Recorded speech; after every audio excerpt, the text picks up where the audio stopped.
विद्यार्थी मित्रांनो, आज आपण इयत्ता 11वी इंग्रजीमधील the call of the soil या पाठावर आधारित ब्रेनस्टॉर्मिंग ॲक्टिव्हिटीजचा अभ्यास करणार आहोत. या ॲक्टिव्हिटीज सोडवण्यापूर्वी तुम्ही या पाठाचा अभ्यास केला पाहिजे. या पाठावरील व्हिडिओ लेक्चरची लिंक मी डिस्क्रिप्शन बॉक्समध्ये दिली आहे. पाठावरील व्हिडिओ लेक्चर्स पहा व संपूर्ण पाठ किमान एक वेळ शांतपणे वाचून घ्या. यानंतर तुम्हाला पाठावर आधारित ॲक्टिव्हिटीज अगदी सहजपणे समजतील व त्यांची उत्तरे तुम्ही लिहू शकाल. या लेक्चरमध्ये संपूर्ण ब्रेनस्टॉर्मिंग ॲक्टिव्हिटीजची उत्तरे स्पष्टीकरणासहित समजावून सांगितली आहेत. चला तर मग आज पाहूया ब्रेनस्टॉर्मिंग ॲक्टिव्हिटीज. तुमच्या पुस्तकातील पेज नंबर 31 पहा. इथं दिलेली पहिली ॲक्टिव्हिटी पहा, A1. त्यातलं पहिलं bit, read the extract and state whether the following statements are true or false. Correct the false statements. सूचना पहा ठिकाणी की खाली दिलेली वाक्य पहा आणि चूक की बरोबर ते सांगा. आणि पुढं असं पण म्हटलेलं आहे, करेक्ट द फॉल्स स्टेटमेंट्स. जर एखादं वाक्य इनकरेक्ट असेल तर ते करेक्ट करा की दुरुस्त करून लिहा. ए बीट पहा, growing in abundance is more important than the quality of crop. हे वाक्य पहा. लेखकाच्या म्हणण्यानुसार, लेखक व्यंकट अय्यर यांच्या म्हणण्यानुसार growing in abundance is not important. The writer gives importance to the quality of crop. आणि संपूर्ण पाठामध्ये लेखक सेंद्रिय शेती या शेती प्रकाराकडे आपलं महत्त्व जे काही असेल महत्त्व ते समजावून सांगतो. म्हणजेच हे वाक्य चूक असेल. याला म्हणतो आपण the given statement is false. दुसरं वाक्य पहा, the author wanted to grow the desi variety of rice. This is true.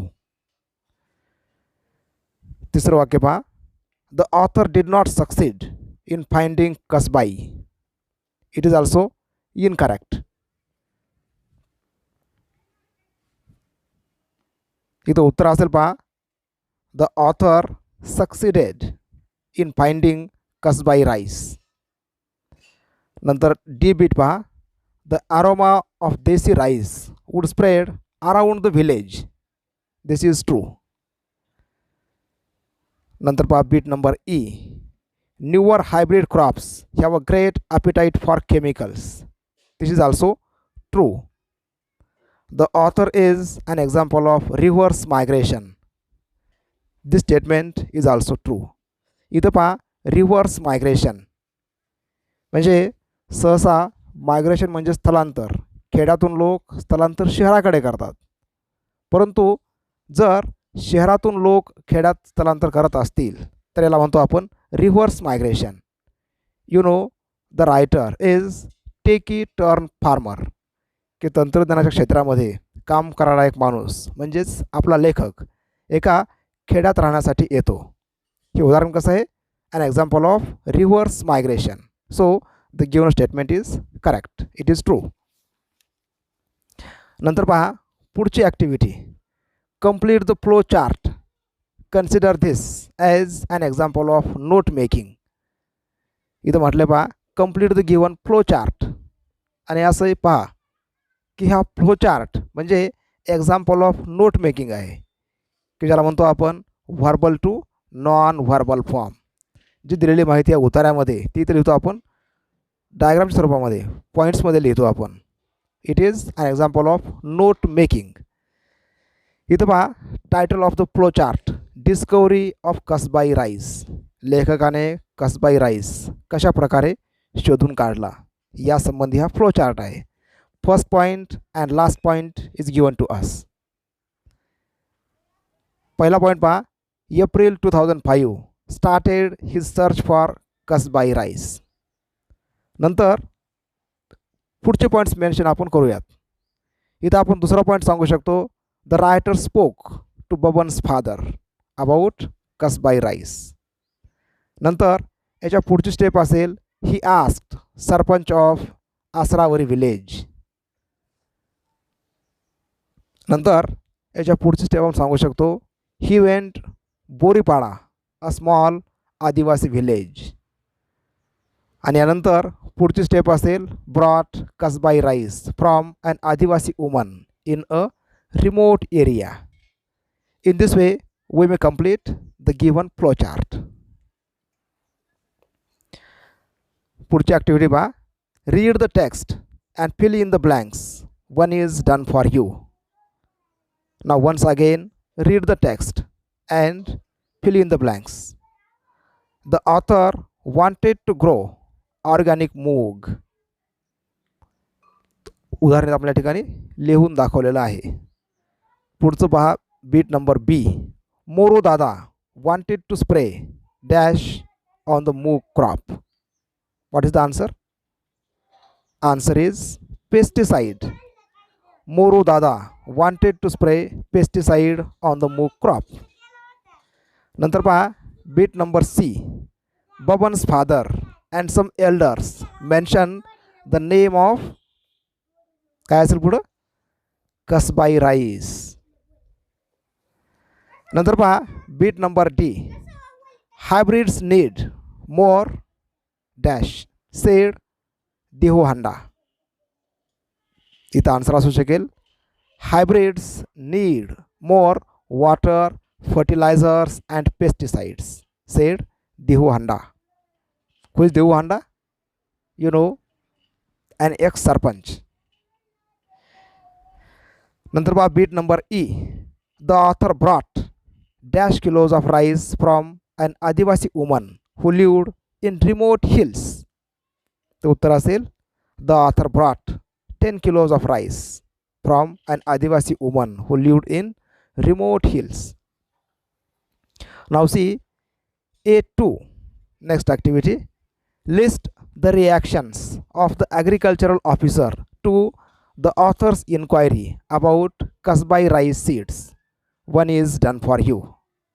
The writer visited the agricultural officer to ask about Kasbai rice seeds.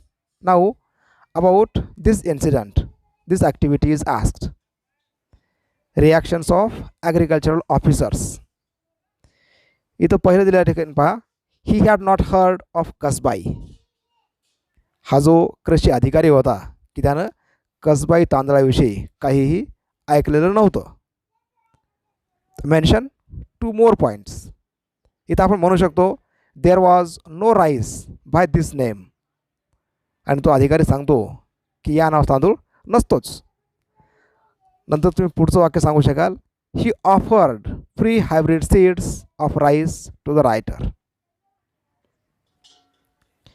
Next activity.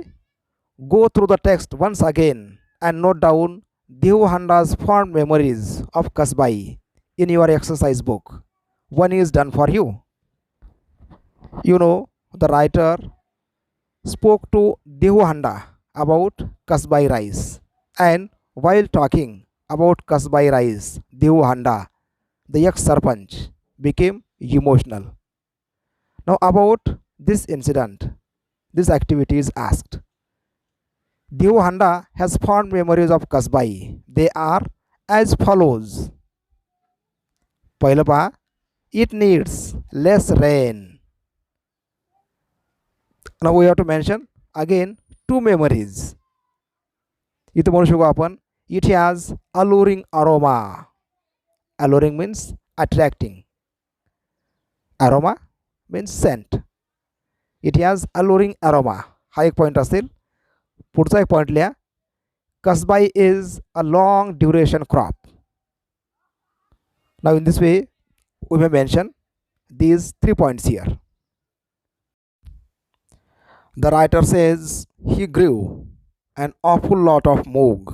Explain the word awful in this sentence. In this sentence, the word awful means in a large quantity. Now see the next activity. The word scent is different from its synonyms aroma, fragrance, or perfume. Explain how the word scent in the subtitle scent of the rice has a deeper meaning than perfume or fragrance. Take phrases having a similar meaning from the following. Now here we see five phrases. Out of these five phrases, three phrases have similar meaning. See the phrases. In pursuit of, to be keen, and on the trial of. These phrases are similar to the subtitle scent of rice. Do you know meaning of these phrases? Now see the meaning of these phrases. In pursuit of means in order to achieve something. To smell a rat means to recognize that something is wrong. To be keen means very interested in something. On the trial of means trying hard to find something. To feel under the weather means to feel ill. पुढची activity आहे identifying simple compound and complex sentences. Page number 33. दिलेलं वाक्य पहा. She muttered in reply and we looked at Jeevan for a quick interpretation. These are two complete sentences underlying the above sentence. इथं पाहतो आपण की या ठिकाणी दोन वाक्ये एकत्र केलेली आहेत आणि या दोन्ही वाक्याला अँड या शब्दाने जोडलेले आहे. शी मटर्ड इन रिप्लाय हे एक वाक्य आहे आणि दुसरे वाक्य पहा. We looked at Jeevan for quick interpretation हे एक पूर्ण वाक्य आहे. इथं म्हणतो आपण ही दोन्ही वाक्य हे सिम्पल सेंटेन्सेस आहेत आणि या दोन सिम्पल सेंटेन्सेस एकत्र जोडण्यासाठी जे वापरलेलं कंजंक्शन आहे अँड याला म्हणतो आपण कोऑर्डिनेटिंग कंजंक्शन. जर दोन वाक्यांना एका कोऑर्डिनेटिंग कंजंक्शनने जोडले असेल तर ते वाक्य असते कंपाऊंड सेंटेन्स. यादी पहा कंजंक्शन्सची. And, but, as well as, either or, neither nor, or, still, otherwise, however, not only but also, nevertheless ही सर्व कोऑर्डिनेटिंग कंजंक्शन्स आहेत. नंतर पहा ही दोन वाक्य A and B are simple sentences. Each of them has only one subject and one predicate. Sentence A and sentence B can be written in another way. आता ही दोन्ही वाक्ये आपण एका वेगळ्या पद्धतीने एकत्र लिहू शकतो. हे वाक्य पहा. As she muttered in reply we looked at Jeevan for a quick interpretation. इथं पहा शब्द आलेला आहे वेगळा कोणता. As. The sentence begins with a subordinating conjunction as. This is a complex sentence. जर वाक्यामध्ये एखादे सबऑर्डिनेटिंग कंजंक्शन असेल आणि दोन वाक्य एकत्र जोडलेले असतील तर त्या वाक्याला म्हणतो आपण कॉम्प्लेक्स सेंटेन्स. हे दिल्याबद्दल माहिती. To simple sentences joined by subordinate conjunctions are called complex sentences. The subordinate conjunction need not always be in the beginning of the sentence. Now see the list of subordinate conjunctions. Whom, whose, what, which, where, why, when, if, till, as, until, as, how, unless, though, although, before, after, since, while, then, who, that, because. All these are subordinating conjunctions. जर दोन वाक्यांना जोडण्यासाठी यापैकी एखादं conjunction घेतलेलं असेल तर ते वाक्य असतं कॉम्प्लेक्स सेंटेन्स. इथं म्हणतो आपण subordinating conjunctions are used in complex sentences. तर आपण असे म्हणू शकतो coordinating conjunctions are used in compound sentences. या कंजंक्शनवरून तुम्हाला वाक्याचा प्रकार ओळखता येऊ शकेल. आणखी पहा या ठिकाणी आता identifying simple, compound and complex sentences दिलेला टेबल पहा. जर सिम्पल सेंटेन्स असेल तर अशा वाक्यामध्ये फक्त एकच मेन क्लॉज असतो आणि सबऑर्डिनेट क्लॉज नसतो. या ठिकाणी कंजंक्शनची काहीही गरज असणार नाही. जर कंपाऊंड सेंटेन्स असेल तर या ठिकाणी दोन मेन क्लॉजेस असतात आणि नंतर दोन या मेन क्लॉजेसना एकत्र जोडण्यासाठी कोऑर्डिनेटिंग कंजंक्शन वापरलेले असते. तर कॉम्प्लेक्स सेंटेन्समध्ये एक असते मेन क्लॉज आणि एक असते सबऑर्डिनेट क्लॉज आणि या दोन्ही क्लॉजेसना एकत्र जोडण्यासाठी जे आपण वापरतो कंजंक्शन त्याला म्हणतो आपण सबऑर्डिनेटिंग कंजंक्शन. अशा प्रकारे एखाद्या वाक्यामधील क्लॉजेसची संख्या किंवा ते क्लॉजेस मेन क्लॉजेस आहेत की सबऑर्डिनेट क्लॉजेस आहेत यावरून आपण सिंपल, कंपाऊंड किंवा कॉम्प्लेक्स वाक्य आहे ते ओळखू शकतो. For more understanding see the examples. आता काय उदाहरणं पहा. Birds cry to indicate emotions. हे सिंपल सेंटेन्स आहे कारण या वाक्यामध्ये एकच सब्जेक्ट आहे आणि एकच फायनाईट व्हर्ब आहे ते म्हणजे क्राय. म्हणजे पहा सिंपल सेंटेन्समध्ये रचना कशी असते, subject plus one finite verb. Finite म्हणजे व्हर्ब कसा असतं ते की जे व्हर्ब काळानुसार किंवा कर्त्यानुसार बदलतं त्याला म्हणतो आपण फायनाईट व्हर्ब. या वाक्यातलं क्राय हे काय आहे, फायनाईट व्हर्ब. म्हणजे सिंपल सेंटेन्समध्ये फक्त एकच फायनाईट व्हर्ब आहे आणि या वाक्यामध्ये टू इंडिकेट हे व्हर्ब असेल इन्फिनेटिव्ह किंवा म्हणतो आपण नॉन फायनाईट. नंतर पहा birds cry and indicate emotions. हे असेल कंपाऊंड सेंटेन्स. या वाक्यामध्ये दोन क्लॉज आहेत. बर्ड्स क्राय हा एक मेन क्लॉज आणि पुढचा इंडिकेट इमोशन्स म्हणजेच काय, बर्ड्स इंडिकेट इमोशन्स असा इथं अर्थ असेल. हा एक असेल मेन क्लॉज. म्हणजे दोन मेन क्लॉज आहेत आणि त्यांना जोडण्यासाठी वापरलेलं आहे कोऑर्डिनेटिंग कंजंक्शन. म्हणजे हे झालं कंपाऊंड सेंटेन्स. तिसरं उदाहरण पहा. Birds cry that indicate emotions. इथं पहा बर्ड्स क्राय हा एक आहे मेन क्लॉज आणि दॅट इंडिकेट इमोशन्स हा आहे एक सबऑर्डिनेट क्लॉज आणि दोन्ही क्लॉजेसना एकत्र जोडण्यासाठी वापरलेलं conjunction that and that is subordinating conjunction.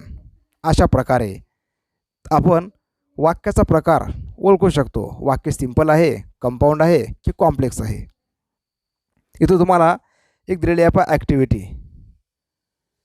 कसं म्हटलं इथं पहा, find out some more examples of simple, complex and compound sentences from the text. पूर्ण पाठ पुन्हा एक वेळेस वाचा आणि अशा प्रकारची वाक्य शोधून काढा. कोणती वाक्य सिंपल आहेत, कोणती कॉम्प्लेक्स आहेत आणि कोणती कंपाऊंड आहेत. अधिक माहितीसाठी डिस्क्रिप्शन बॉक्समध्ये मी तुम्हाला एक लिंक दिलेली आहे, फ्रेजेस अँड क्लॉजेस. हा व्हिडिओ तुम्ही पाहू शकाल. Page number 33, A5 activity. These activities are based on personal response. Personal response या प्रकारच्या ॲक्टिव्हिटीज इथं विचारलेल्या आहेत. या सर्व ॲक्टिव्हिटीज वाचा व त्यांची उत्तरे तुमच्या स्वतःच्या शब्दामध्ये व स्वतःच्या मनाने लिहा. पेज नंबर 34 या ठिकाणी तुम्हाला डेव्हलपिंग काउंटर व्ह्यू या प्रकारची ॲक्टिव्हिटी दिलेली आहे. ही ॲक्टिव्हिटी पहा. Right a short paragraph in about 120 words to be used as a counter view for the following topic. Buy a bigger cloth for your coat. Now this is the question or this is the asked activity. View आणि counter view म्हणजे मते मतांतरे किंवा मराठीमध्ये जे काही म्हणतो आपण वादविवाद, अशा प्रकारची ही ॲक्टिव्हिटी आहे. या ठिकाणी एखाद्या विषयावरती केलेली एक प्रकारची चर्चा असते. यामध्ये फॉर आणि अगेन्स्ट अशा दोन बाजू असतात. तुम्हाला परीक्षेमध्ये व्ह्यू म्हणजे जे काही फॉर साईड आहे ही दिलेली असते आणि याच्या अपोजिट जे काही अगेन्स्ट बाजू असेल ते तुम्ही लिहिणं अपेक्षित असतं. मग या ठिकाणी व्ह्यू सेक्शन म्हणजे दिलेल्या टॉपिकला सपोर्ट करणारे पॉईंट या व्ह्यू सेक्शनमध्ये असतात. दिलेला टॉपिक पहा, by a bigger cloth for your coat. इंग्लिशमध्ये एक सेईंग आहे पहा, cut your coat according to the cloth, किंवा ज्याला म्हणतो मराठीमध्ये आपण अंथरूण पाहून पाय पसरावे, ही एक म्हण आहे. मग याच विचारावर आधारित अशी इथे एक दिलेली कल्पना आहे, by a bigger cloth for your coat. म्हणजे बिगर क्लॉथ म्हणजे जास्तीत जास्त गोष्टी मिळवा आयुष्यामध्ये, कारण हे जे की मॉडर्न जग असेल यामध्ये अनेक गोष्टी आहेत, तेव्हा अनेक गोष्टी मिळवा अशा आशयाचं दिलेले व्ह्यू सेक्शन आहे. तेव्हा तुम्ही जे लिहाल काउंटर व्ह्यू ते याच्या अगदी ऑपोजिट लिहाल. हे दिलेले पॉईंट्स पहा. View section, we can not survive by the dictum cut your coat according to your cloth in today's world. In the modern world, we should think big. Think of increasing your income instead of reducing your needs. We cannot deny ourselves what the new world offers us. Now these are the points. हे दिलेले संपूर्ण points view हा जो आहे या टॉपिकचा याला support करतात.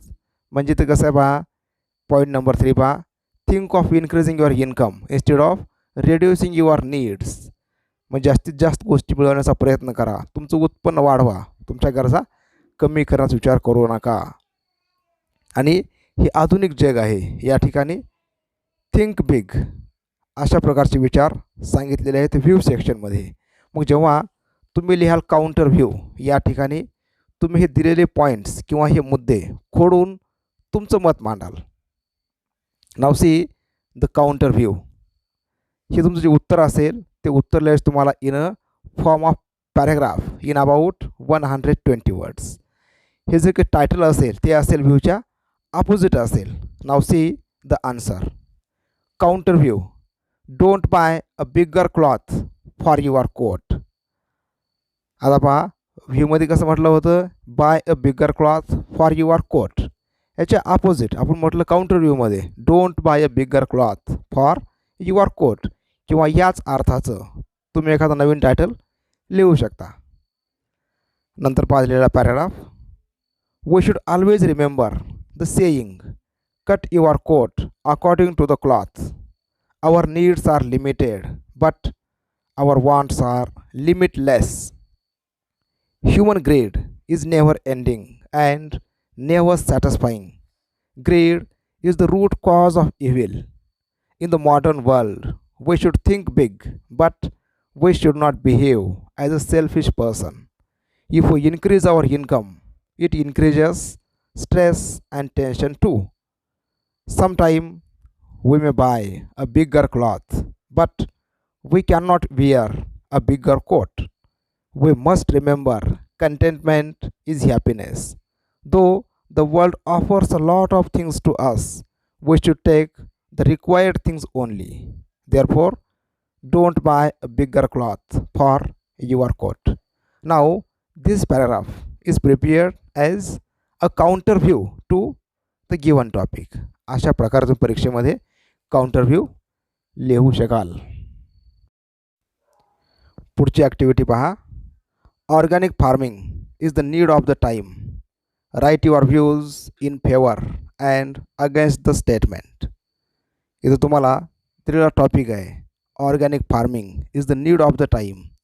या टॉपिकवरती तुम्ही व्ह्यू संबंधी काही पॉईंट्स लिहा व काउंटर व्ह्यूज संबंधी काही पॉईंट्स लिहा. व्ह्यू म्हणजे तुम्ही जो टॉपिक आहे या टॉपिकला सपोर्ट करणार आहात, म्हणजेच जे काही असतील बेनिफिट्स ऑफ ऑर्गॅनिक फार्मिंग, सेंद्रिय शेती कशा प्रकारे उपयुक्त आहे हे तुम्ही लिहिणार व्ह्यूमध्ये. तर काउंटर व्ह्यूमध्ये सेंद्रिय शेती ही फारशी महत्त्वाची नाही किंवा उपयुक्त नाही यासंबंधी माहिती असेल काउंटर व्ह्यू या सेक्शनमध्ये.